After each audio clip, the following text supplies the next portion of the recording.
Did St. Paul condemn the sin of sodomy, or was he only concerned about sexual exploitation? People who ask this are usually wondering about 1 Corinthians chapter 6, verses 9 through 10. In that passage, Paul says, "Do not be deceived, neither the immoral, nor idolaters, nor adulterers, nor homosexuals, nor thieves, nor the greedy, nor drunkards, nor revilers, nor robbers will inherit the kingdom of God."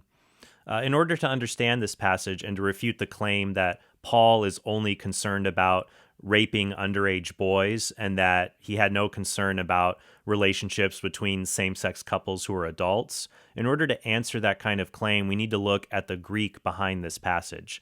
The term that is translated homosexuals does not mean people who just have a same sex attraction. It refers to a particular behavior, not to a particular orientation. The Greek is ute malakoi, ute arsenokoitai. So we need to figure out what these words mean to find out what Paul means. And the picture on the right helps, is a visual aid to help us understand this. This is a picture of the Warren Cup. It's an artifact from first century ancient Rome, and each side depicts a same-sex couple, usually a boy and a man who are involved, or two men. So how do we understand what these words mean? Well, the Greek word arsenokoitai, this is the first mention of it in the extant literature. It may have even been a word that Paul himself came up with, and it literally means man-betters. Where the word probably came from was Paul was coining a term based on the Greek translation of the book of Leviticus. You go to Leviticus 18:22, it says, "With a man you shall not go to bed as with a woman." So Leviticus's condemnation of homosexual behavior. In Greek, it's meta arsenus ou koimethse koiten gunaiakin. You shall not lie with a man, not bed a man as you would a woman. So notice the words arsenos and koiten, the man better here. That Paul is probably saying here that the arsenokoitai are the active partners in a same-sex relationship between two men. That's the arsenokoitai. Then if that's the case, the malakoi would be the passive partners, the recipients in the same-sex act between two men. This is the other side of the Warren Cup that gives you an understanding of that in the first century. So then who are the malakoi? Malakoi has more understandings of the term and definitions of and usage in the ancient world. It literally means a soft one, and it often refers to the passive partner in male intercourse. So now some people will say, well, malakoi also refers to people who are really refined, like men in ancient Rome who shaved their chest hair or enjoyed refineries, and even some men who were soft and weak and had a lot of sex with other women. So when we look at the meaning of the word malakoi, we can reach this conclusion. Not all malakoi, men who are described as malakoi in the ancient world, were passive partners in same-sex intercourse. But all passive partners in same-sex intercourse were malakoi.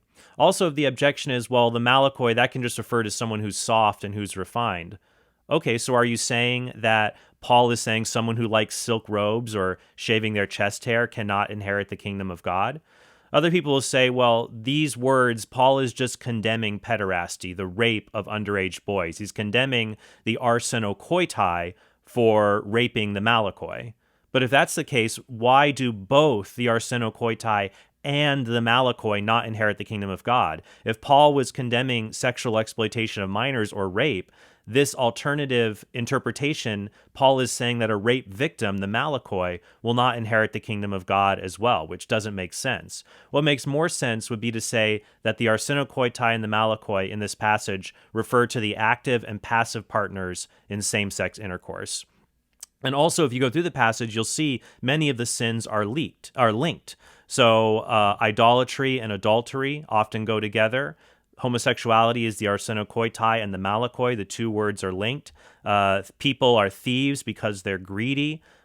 People who are drunkards are also revilers. So many of these terms are linked. So what makes the most sense of this passage is that Paul is saying people who misuse sexuality, whether they do so in the context of adultery or they do so in the context of homosexual relations, will commit a grave sin as a result. And I think it's important when we see this passage to remember Paul is talking to all of us here.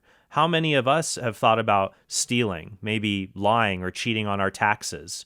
How many of us think being drunk is not a big deal. Paul thought being drunk was a big deal. You could not inherit the kingdom of God because you're a drunkard. So it's important for all of us to take this vice list seriously and to flee from any behavior that would keep us from inheriting the kingdom of God. So I hope this video was helpful for you. And if you want to see more videos like this, definitely go to trenthornpodcast.com. Consider becoming a supporter there so we can make more videos like this and help to edify people and share the truth with them. So thank you very much.